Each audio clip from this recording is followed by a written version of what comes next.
ਤੇ ਸਭ ਤੋਂ ਪਹਿਲੇ ਮੇਰਾ ਖਿਆਲ ਹੈ ਗਿਲੇ ਸ਼ਿਕਵੇ ਦੀ ਗੱਲ ਸ਼ੁਰੂ ਕਰੀਏ ਤੇ ਰਾਏ ਸਾਹਿਬ ਤੁਸੀਂ ਪਿਛਲੇ ਦਿਨਾਂ 'ਚ ਬੜੇ ਤਪੇ ਹੋਏ ਹੋ ਪਾਮਰਾ ਦੇ ਉੱਤੇ।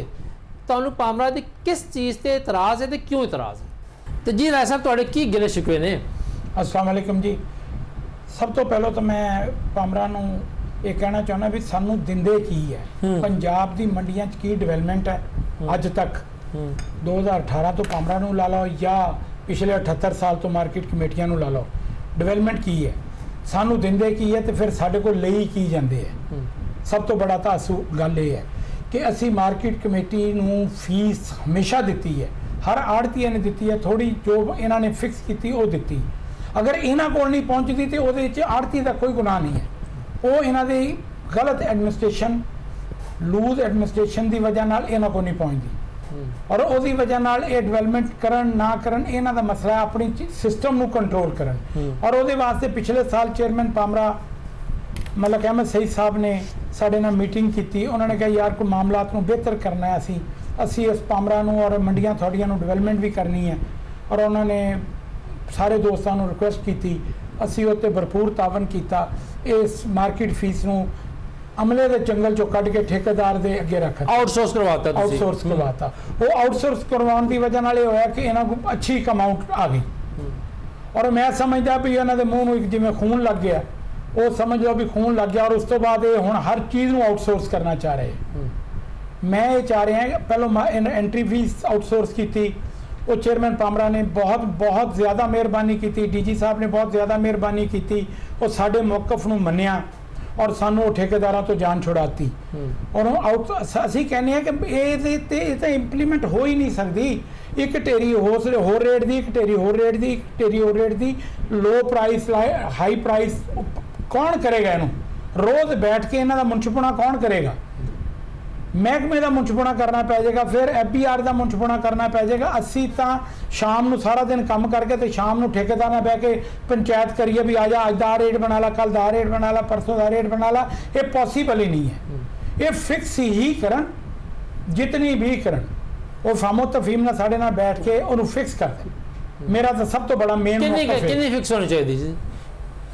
ਇਸ ਟਾਈਮ 2 ਰੁਪਏ, ਇਸ ਟਾਈਮ 2 ਰੁਪਏ 4 ਰੁਪਏ ਕਰਦੇ। ਮੈਨੂੰ ਯਾਦ ਪੈਂਦਾ ਹੈ ਕਿ 2018 ਜਦੋਂ ਜਹਾਂਗੀਰ ਸਾਹਿਬ ਨੇ ਟੈਕਸ ਇਨੀ ਰੇਸ਼ੋ ਨਾਲ ਨਹੀਂ ਕਰਦਾ 1000 2000 ਰਾਏ ਸਾਹਿਬ ਜਦੋਂ 2018 ਚ ਜਹਾਂਗੀਰ ਸਾਹਿਬ ਨੇ ਮੀਟਿੰਗਾਂ ਸ਼ੁਰੂ ਕੀਤੀਆਂ ਸੀਗੀਆਂ ਐਸੀ ਮਾਰਕੀਟ ਫੀਸ ਦੇ ਉੱਤੇ ਤੇ ਮੇਰਾ ਖਿਆਲ ਹੈ ਉਸ ਟਾਈਮ 7 ਜਾਂ 8 ਰੁਪਏ ਦੀ ਗੱਲ ਹੁੰਦੀ ਸੀਗੀ ਉਸ ਵੇਲੇ। ਤੇ ਹੁਣ ਜਿਹੜਾ ਹੈ ਹਕੂਮਤਾਂ ਦੇ ਆਪਣੇ ਖਰਚੇ ਨੇ। ਅੱਛਾ ਜਿਹੜੀ ਤੁਸੀਂ ਗੱਲ ਕਰ ਰਹੇ ਹੋ ਮੁਨਸ਼ੀਪੁਣੇ ਦੀ, ਹੁਣ ਦੇਖੋ ਨਾ ਪਾਮਰਾ ਤੇ ਇੱਕ ਪਾਸੇ ਰਹਿ ਗਿਆ। ਹੁਣ ਤੇ ਕੱਲ ਦਾ ਤੁਹਾਨੂੰ ਪਤਾ ਹੈ ਵਫਾਕੀ ਹੁਕੂਮਤ ਜਿਹੜੀ ਹੈ ਉਹਨੇ ਵੀ ਕਹਿ ਦਿੱਤਾ ਕਿ ਪੈਟਰੋਲੀਅਮ ਮਸਨੂਆਤ ਦੀ ਕੀਮਤਾਂ ਰੋਜ਼ ਹੋਣਗੀਆਂ। ਉਹ ਵੀ ਤੇ ਇੱਕ ਐਡਜਸਟਮੈਂਟ ਹੋਣੀ ਹੈ ਨਾ ਕਾਨੂੰਨ ਦੇ ਵਿੱਚ। ਸਰ ਉਹ ਵੀ ਗਲਤ ਹੈ। ਦੇਹੀ ਇਲਾਕੇ ਦੇਖੋ ਨਾ, ਹੁਣ ਸਾਰੇ ਲਾਹੌਰ ਨੂੰ ਮਾਲ ਰੋਡ ਨੂੰ ਨਾ ਦੇਖੀ ਜਾਓ ਕਿੰਨੇ ਦੇਹੀ ਇਲਾਕੇ ਨੇ, ਉਹਦੇ ਵਿੱਚ ਜਿਹੜਾ ਪੈਟਰੋਲ ਪੰਪ ਵਾਲਾ ਹੈ ਅਗਰ ਰੇਟ ਘਟ ਗਿਆ ਤਾਂ ਉਹਨੇ ਨਹੀਂ ਦੱਸਣਾ, ਤੇ ਵੱਧ ਗਿਆ ਤਾਂ ਨਹੀਂ ਦੱਸਣਾ। ਗਰੀਬ ਆਦਮੀ ਜਾਂ 1 ਲੀਟਰ ਅੱਧਾ ਲੀਟਰ 100 ਰੁਪਏ ਲੈਣ ਵਾਲਾ ਤਾਂ ਹਮੇਸ਼ਾ ਹੀ ਰੋਲੇਗਾ। ਅੱਛਾ ਰਾਜਾ ਤੁਹਾਡੇ ਖਿਆਲ ਨਾਲ ਫਿਕਸ ਜਿਹੜੀ ਤੁਹਾਡੀ ਰਾਏ ਹੈ, ਹਾਜੀ ਸਾਹਿਬ ਨੂੰ ਬਾਅਦ ਪੁੱਛਾਂਗਾ, ਤੁਹਾਡੇ ਖਿਆਲ ਨਾਲ ਫਿਕਸ ਕੀ ਹੋਣੀ ਚਾਹੀਦੀ? ਹੁਣ ਦੇਖੋ ਤੁਹਾਡੀ ਗੱਲਾਂ ਮੰਡੀਆਂ 4 ਵੱਡੀਆਂ ਜਿਨਸਾਂ ਨੇ, ਗੰਦਮ ਹੈ, ਚਾਵਲ ਹੈ, ਉਸ ਤੋਂ ਬਾਅਦ ਮਕਈ ਹੈ ਔਰ ਕਾਟਨ ਹੈ। ਇਹ 4 ਵੱਡੀਆਂ ਤੁਹਾਡੀ ਗੱਲਾਂ ਮੰਡੀਆਂ ਦੀ ਆਈਟਮਾਂ ਨੇ। ਤੁਹਾਡੇ ਖਿਆਲ ਨਾਲ ਕੀ ਹੋਣਾ ਚਾਹੀਦਾ? ਇਹਨੂੰ 2 ਨੂੰ 4 ਕਰ ਦੇਣ, ਡਬਲ ਕਰ ਦੇਣ। ਮਤਲਬ ਇਹ ਤਾਂ ਨਹੀਂ ਹੋ ਸਕਦਾ 10 ਗੁਣਾ ਕਰ ਦਿਓ ਜਾਂ 20 ਗੁਣਾ ਕਰ ਦਿਓ। ਮੈਨੂੰ ਯਾਦ ਹੈ 7500 ਰੁਪਏ ਤੋਂ ਜਿਸ ਵੇਲੇ 75000 ਰੁਪਇਆ ਕੀਤਾ ਤੇ ਸ਼ਬਰ ਜ਼ੈਦੀ ਸਾਹਿਬ ਨੇ ਉਸ ਵੇਲੇ ਬੇੜਾ ਗਰਕ ਕੀਤਾ ਇਸ ਸਿਸਟਮ ਦਾ। ਉਹਨਾਂ ਨੂੰ ਮੈਂ ਪੁੱਛਿਆ ਵੀ ਇਹ ਕਿਉਂ ਕੀਤਾ? ਉਹਨੇ ਕਿਹਾ ਯਾਰ ਮੈंने कितनी की है, 10 टाइम में बढ़ाई है। बस जी कितने हो सकिया भी इस लेवल ਦੇ ਵੀ ਟੈਕਸਿਸ ਵਧਣ ਔਰ ਅਖੀਰ ਫੈਡਰਲ ਗਵਰਨਮੈਂਟ ਨੂੰ ਅੱਲਾ ਕਰੀਮ ਦੇ ਫਜ਼ਲ ਨਾਲ ਸਾਡੇ ਸਭ ਦੇ ਇਤਿਹਾਦ ਨਾਲ ਉਹ 7500 ਤੋਂ ਜਾਨ ਛੁੱਟੀ, 75000 ਤੋਂ ਜਾਨ ਛੁੱਟੀ। ਅਸੀਂ ਅੱਜ ਵੀ ਇਹਨਾਂ ਨੂੰ ਕਹਿੰਦੇ ਕਿ ਡੀਜੀ ਸਾਹਿਬ ਨੇ ਇੱਕ ਬਹੁਤ ਅੱਛਾ ਕੰਮ ਕੀਤਾ ਕਿ ਇੱਕ ਕਮੇਟੀ ਬਣਾਈ ਔਰ ਉਹਦੇ ਵਿੱਚ ਸਾਨੂੰ ਸਾਰੇ ਦੋਸਤਾਂ ਨੂੰ ਸਟੇਕ ਹੋਲਡਰਸ ਨੂੰ ਰੱਖ ਕੇ ਗੱਲ ਕੀਤੀ। ਅੱਜ ਵੀ ਅਸੀਂ ਉਸ ਗੱਲ ਤੇ ਕਾਇਮ ਹੈ ਕਿ ਸਟੇਕ ਹੋਲਡਰਸ ਨੂੰ ਬਿਠਾ ਕੇ ਇਹਨੂੰ ਡਬਲ ਕਰ ਲਓ, 2 ਗੁਣਾ ਨਹੀਂ 2.5 ਗੁਣਾ ਕਰ ਲਓ। ਪਰ ਇਸ ਤਰ੍ਹਾਂ ਨਹੀਂ ਹੋ ਸਕਦਾ ਕਿ ਬੇਤੁਕਾ ਸਾਨੂੰ ਠੇਕੇਦਾਰਾਂ ਦੇ ਚੰਗਲ ਤੋਂ ਛਡਾਓ। ਠੇਕੇਦਾਰ ਦਾ ਕੋਈ ਮਤਲਬ ਤੁਸੀਂ ਦੇਖੋ ਇਹਨਾਂ ਨੇ ਐਂਟਰੀ ਫੀਸ ਲਾਈ ਕੁਝ ਜਗ੍ਹਾ ਤੇ ਅੱਜ ਵੀ ਲੱਗੀ ਹੋਈ ਹੈ, ਜਿਹੜਾ ਕਿ ਇਹਨਾਂ ਨੇ ਇੱਕ ਕਮੇਟੀ ਬਣਾ ਕੇ ਉਹਨੂੰ ਖਤਮ ਕਰਨ ਦੀ ਕੋਸ਼ਿਸ਼ ਕਰ ਰਿਹਾ ਹੈ। ਠੇਕੇਦਾਰ 50 ਰੁਪਏ ਨੂੰ 200 ਰੁਪਏ ਲੈ ਰਿਹਾ। ਅਸੀਂ ਬਾਰ-ਬਾਰ ਕਹਿੰਦੇ ਹਾਂ ਉਹਨੂੰ ਫੌਰੀ ਤੌਰ ਤੇ ਇੰਪਲੀਮੈਂਟ ਬਿਲਾ ਸ਼ੱਕ ਸ਼ੁਬਾ ਡੀਜੀ ਸਾਹਿਬ ਦਾ ਬਹੁਤ ਜ਼ਿਆਦਾ ਕੰਟਰੋਲ ਹੈ। ਉਹਨਾਂ ਨੇ ਫੌਰੀ ਤੌਰ ਤੇ ਇੰਪਲੀਮੈਂਟ ਕਰਾ ਕੇ ਹਰ ਠੇਕੇਦਾਰ ਨੂੰ मतलब यानी कि ਤੁਸੀਂ कहते हो कि जो मार्केट फीस है एक तो फिक्स होवे, दूसरा ਉਹਦੀ ਵਸੂਲੀ ਜਿਹੜੀ ਹੈ ਉਹ ਆਊਟਸੋਰਸ ਠੇਕੇਦਾਰ ਨਾ ਕਰੇ, ਉਹ ਮਾਰਕੀਟ ਕਮੇਟੀ ਕਰੇ। ਨਹੀਂ, ਅਗਰ ਫਿਕਸ ਹੋ ਕੇ ਹੋਏਗੀ ਤੇ ਆਊਟਸੋਰਸ ਕਰਨ ਤੇ ਸਾਨੂੰ ਕੋਈ ਇਤਰਾਜ਼ ਨਹੀਂ। ਅਗਰ ਫਿਕਸ ਨਹੀਂ ਹੋਏਗੀ ਤੇ ਫਿਰ ਅਸੀਂ ਬਿਲਕੁਲ ਇਸ ਗੱਲ ਤੇ ਹਾਂ ਕਿ ਅਸੀਂ ਠੇਕੇਦਾਰ ਦੇ ਹੱਥੋਂ ਪੈ ਨਹੀਂ ਹੋਣਾ। ਸਹੀ ਹੈ, ਕਲੀਅਰ ਕੱਟ। ਹਾਜੀ ਸਾਹਿਬ, ਤੁਸੀਂ ਬੜੀ ਲੰਬੀ ਜਦੋਜਹਿਦ ਕੀਤੀ ਹੋਈ ਹੈ ਮੰਡੀਆਂ ਦੇ ਵਾਸਤੇ, ਸਬਜ਼ੀ ਫਲ ਮੰਡੀਆਂ ਵਾਸਤੇ। ਹੁਣ ਪਾਮਰਾ ਜਿਹੜਾ ਹੈ, ਪਾਮਰਾ ਦਾ ਆਪਣਾ ਇੱਕ ਮੌਕਫ ਹੈ। पामरा कहता है कि पामरा एक जड़ी है ना खुद मुख्तार अथॉरिटी है जिन्हें कि अपने माली वसाइल खुद पैदा करने ने। फिर पामरा के जो आला हुकाम ने वह भी गल करते हैं कि देखो ना कि कीमत कितों कितने चले गई ने, आड़ती हज़रात माशाल्लाह अच्छा कमाते भी ने, तो असी अगर फीस लाँगे तो मंडियां उन्हें बेहतर बनावांगे ना। तो पामरा के 2-3 इकदामात की राय है तुहाडी? सर मेरी जी राय है ना वो सर है कि रवे फिक्स थे। मैं नहीं कहता कि भी 2 रुपए करो। देखो फ्रूट और सब्जी की जी लैदा कर दो, ड्राई फ्रूट की लैदा कर दो, गला मंडियां की लैदा कर दो, कैटेगरी बना दो, कैटेगरीज बनाओ ना। सर देखो सब तो लोएस्ट रेट चलता है सब्जी का, उस तो बेहतर रेट चलता है फ्रूट का। इन्होंने 2 की कैटेगरीज बना दो तो उस कैटेगरीज के मुताबिक होना चाहिए। सर इस जो पामरा कानून बने वो किसी भी मंडी के किसी आड़ती की मुशावरत शामिल नहीं, कोई भी स्टेक होल्डर अज दिन तक भी शामिल नहीं किया गया, कोई भी कानून बनाने तो पहले नहीं किया गया ना जी। तो सब तो साड़ा मसला जो आ रहा है, अज तक रेट लिस्ट साड़ी सही नहीं हुई। रेट लिस्ट तो हम कीमत 20 रुपए बिक रही है 30 रुपए की, कोई पूछने वाला नहीं कि जी 30 रुपए की क्यों बिक रही है। असल है कि वह रेट ठीक नहीं है। रेट जोड़ा है सर कि जो ऑप्शन करते हैं उन्होंने मशावरत के नाल रेट तय किया जाए। सर मंडी जो बंदा रेट लैन आता रेट ठीक लैके जाता है, लेकिन जिसले कि DC ऑफिस या जिथे भी जाके रेट सैटल होते हैं वह तकरीबन 30 तो 40% उन्होंने थले लैस कर देंगे ने। अच्छा दूसरा यह है कि सानू जो इन्होंने अपना वधाया ना लाइसेंस फीस, मेरा जाती तौर पर मेरे दोस्त मेरे भाई तो नहीं चाहते, लेकिन मैं जाती तौर पर इस आखी जगह कि अगर 2500 तो 10,400 भी हो गया है यदा कोई अर्ज नहीं। 866 रुपए पर मंथ ओदा मतलब बंद है। 1000 रुपये महीना हो 1000 रुपये आड़ती वास्ते की मैं सर अर्ज कर रहा 866 में तो एवरेज कट के दस रहा। दूसरा सर साड़ा बड़ी देर तो मुतालबा है कि साड़ी सरकारी तौर पर कमीशन गो के मार्केट ज़्यादा लीती जा रही है 5%, 6%, 7%, लेकिन ऑफिशियली जोड़ा है साड़ी सब्जी की जी 3 रुपए 12 पैसे, फ्रूट की 2 रुपए 62 पैसे। साड़ा बड़ी देर तो मुतालबा है कि जनाब मेहरबानी करो यह साड़ी कमीशन, जबकि दूसरे सूबे देखो ना पंजाब का सूबा भी पाकिस्तान का हिस्सा है, सूबा सिंध भी है, सूबा सरहदी भी है, सूबा बलूचिस्तान भी है, उत्थे 10% है। असी इन्होंने जनाब नूं एक दफ़ा इन्होंने मैं प्रोवाइड भी किए सन उतों के मार्केट कमेटी एक्ट के जोड़े है सन ना जी रूल जोड़े सन। हूँ बहरहाल जी मीटिंग अज तो 1 हफ्ता पहले हुई है वो जो डिसाइड होया है DG साहब ने कहा कि जी तुसीं सानूं दसो और सारिया यूनियन जड़ियां ने अपनी तहरीर करके सन दिओ, असीं इंशाअल्लाह। वैसे तुहाडा मुतालबा जिहड़ा है बड़ा जायज़, उसकी वजह है कि एक जी है अंडरस्टैंडिंग के नाल पहले ही ज़्यादा ली जा रही है, तो क्यों ना उन्होंने लीगलाइज कर कागजात रख दो ना, ताकि गिला असी मीडिया वाले भी जाने लो जी कमीशन इन्नी लै इन्नी रहे, तो हुकूमत और आड़ती क्यों अपने आप को बदनाम करा रहे हो, लिखा पढ़े कर लो।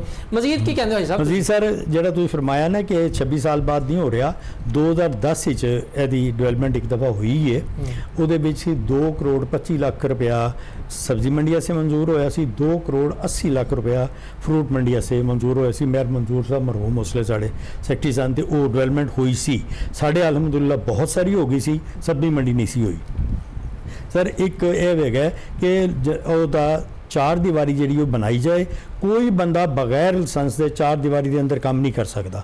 जिसे को रजिस्ट्रेशन हो, जिसे को लाइसेंस हो, बिल्कुल काम करे, क्योंकि साढ़े फ्रूट मंडी के बगैर लाइसेंस तो बेताशा लोग काम कर रहे हैं, माल लियाते हैं बगैर पुछो दसो वेचते हैं। वो सर कोई गिले शिकवे वाली गल नहीं, वो मार्केट कमेटी को जिते 1000 देना उन्होंने देंगे ने 2000 रुपया, मार्केट कमेटी वाला उन्होंने अलाउ कर देंगे भी ठीक है तू माल लै आ बेच।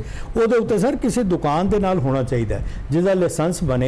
एक दूसरे है कि किस फी दुकान के उत्ते ना कोई मतलब हद मुकर्रर होनी चाहिए है कि एक दुकान के उत्ते 4 लाइसेंस बनने, 5 बनने, 6 बनने। उसकी वजह सर कि मतलब साढ़े वाले साहब सन, वाले साहब असीं 2 भाई सन, 2 भाइयों के हुण मेरे 4 बेटे ने, मेरे भाई के 3 बेटे ने। इस तरह इस किस्म का कोई स्पेशल होए तो उन्होंने 5 या 6 असल मैं जो तुहाडी गुफ्तगू सुन रहा ना तुहाडी राय साहब दी कर दिओ। ओ मैं समझ रहा कि पामरा जो बनया सी ना उस टाइम जो एक्ट बनया ठीक है, उस टाइम हुकूमत अपनी एक सोच सी, बात चेंज हुई, लेकिन मेरा ख्याल है कि हुण एक पामरा एक्ट दे विच ना एक मुकम्मल ओवरहालिंग चाहिए।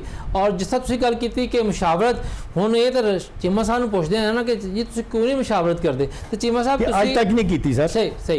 तो चीमा साहब तुसीं गल्लां मंडी दे भी सुन लईए, सब्जी फल मंडी दी सुन लईए, सब तो पहले तो मैनूं ये दसो कि जिहड़ा ये गिला शिकवा है ਕਿ ਜਨਾਬ ਅਲੀ ਤੁਸੀਂ ਲੋਕਾਂ ਨੇ ਮਸ਼ਾਵਰਤ ਨਹੀਂ ਕੀਤੀ, ਹਰ ਕੰਮ ਬਗੈਰ ਮਸ਼ਾਵਰਤ ਤੋਂ ਕਰ ਰਹੇ ਹੋ, ਤੇ ਕੀ ਐਡੀ ਲੁੱਟ ਪੈ ਗਈ ਹੈ ਕਿ ਤੁਸੀਂ ਹੁਣ ਪੁੱਛਦੇ ਨਹੀਂ ਵਿਚਾਰੇ ਆੜਤੀਆਂ ਨੂੰ?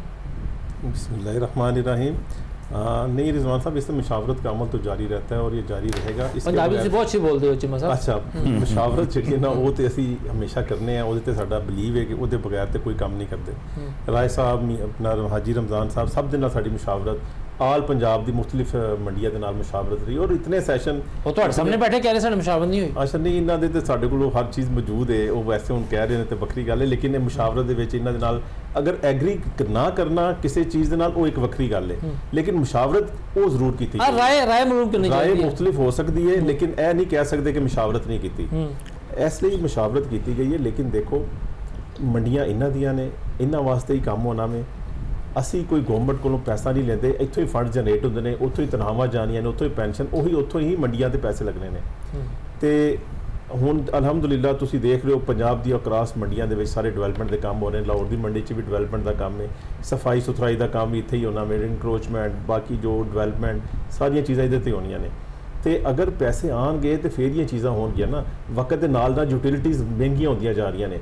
ਪਿੱਛੇ ਅਸੀਂ ਅੱਜ ਤੋਂ ਕੁਝ ਸਾਲ ਪਹਿਲੇ मैं मिसाल देना, LWMC का ठेका सी सफाई का 14 लाख रुपए, आज वो 60 लाख रुपए ठेका है। 60 लाख रुपए पर मंथ, ठीक है, एक मंडी की गल कर रहे हैं। अच्छा, इस तरह वो अगर फीस 2 रुपए की रहेगी फिर तो असी वो सारी मंडी के पैसे उत्थे ही लगा देंगे। 2 रुपए तो मजाक है। चीमा साहब ते मैं हकीकत कहना, मैं बेशक सारे आड़ती भरा बैठे ने बुरा मनान, लेकिन 2 रुपए तो मजाक है और गवर्नमेंट ਨੂੰ एक तरह ब्लैकमेल करना है। अच्छा, दूसरी गल ਜਿਹੜਾ ਨਾ ਇਹ ਇੱਕ ਹਵਾ ਬਣ ਗਿਆ ਹੈ। ਅਸੀਂ ਇਹਨੂੰ ਦੂਰ ਕਰਨ ਵਾਸਤੇ ਨਾ ਹੁਣ ਹਰ ਡਿਵੀਜ਼ਨ ਦੇ ਵਿੱਚ ਰੋਜ਼ਾਨਾ ਇੱਕ ਸੈਮੀਨਾਰ ਕਰਨ ਜਾ ਰਹੇ ਹਾਂ ਤਾਂ ਕਿ ਇਹਦੇ 'ਚ ਆੜਤੀ ਹਜ਼ਰਾਤ ਸਾਰੀਆਂ ਮੰਡੀਆਂ 'ਚੋਂ ਬੁਲਾਏ ਜਾਣਗੇ, ਉਹਨਾਂ ਨੂੰ ਦੱਸਿਆ ਜਾਏਗਾ, ਬਰੀਫ ਕੀਤਾ ਜਾਏਗਾ ਕਿ ਐਸਾ ਕੋਈ ਗੱਲ ਨਹੀਂ ਹੈ। ਤੁਸੀਂ ਜਿਹੜਾ ਸਮਝਦੇ ਪਏ ਨਾ ਵੈਲਿਊ ਤੇ ਜਾ ਕੇ ਪਤਾ ਨਹੀਂ ਕਿਤਨੇ ਗੁਣਾ ਫੀਸ ਵੱਧ ਜਾਏਗੀ, ਨਹੀਂ ਵਧੇਗੀ।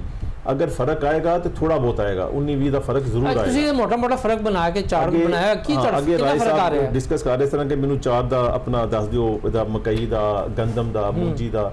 ਤੇ ਮੈਂ ਉਹ ਲੜਕੇ ਨੂੰ ਕਹਿ ਕੇ ਉਸ ਟਾਈਮ ਬਣਵਾਇਆ ਕਿ ਜੀ ਅਗਰ ਕਾਟਨ ਦਾ ਨਾ 1000 ਰੁਪਏ ਟਰੱਕ ਦੀ ਫੀਸ ਆ ਰਹੀ ਸੀ ਤੇ ਵੈਲਿਊ ਬੇਸਡ ਕਰਾਂਗੇ ਤੇ 1273 ਰੁਪਏ ਹੋਏਗੀ, ਯਾਨੀ 273 ਰੁਪਏ ਉਹਦੀ ਵੱਧ ਜਾਏਗੀ ਜਿਹੜੀ ਕਿ ਨਾਮੀਨਲ ਹੈ। ਅੱਛਾ, ਗੰਦਮ ਦੇ ਉੱਪਰ 1000 ਰੁਪਏ ਟਰੱਕ ਦੀ ਫੀਸ ਅਸੀਂ ਮੌਜੂਦਾ ਕਰੰਟ ਲੈ ਰਹੇ ਹਾਂ, ਲੇਕਿਨ ਅਗਰ ਵੈਲਿਊ ਬੇਸਡ ਜਾਣੇ ਤੇ 875 ਰੁਪਏ ਬਣਦੀ ਹੈ, ਯਾਨੀ 125 ਰੁਪਏ ਮਾਈਨਸ ਘਟ ਜਾਣਗੇ। ਇਸੇ ਤਰ੍ਹਾਂ ਮੇਜ਼ ਹੈ, ਮੇਜ਼ ਦੇ ਉੱਪਰ ਮਕਈ ਜਿਹੜੀ ਹੈ ਉਹਦੇ ਉੱਪਰ ਸਾਡੀ 1000 ਰੁਪਏ ਫੀਸ ਕਰੰਟ ਚੱਲ ਰਹੀ ਹੈ, ਜਦੋਂ ਅਸੀਂ ਵੈਲਿਊ ਤੇ ਆਵਾਂਗੇ ਤੇ ਉਹ 750 ਰਹਿ ਜਾਏਗੀ, 250 ਰੁਪਏ ਘਟ ਜਾਏਗੀ।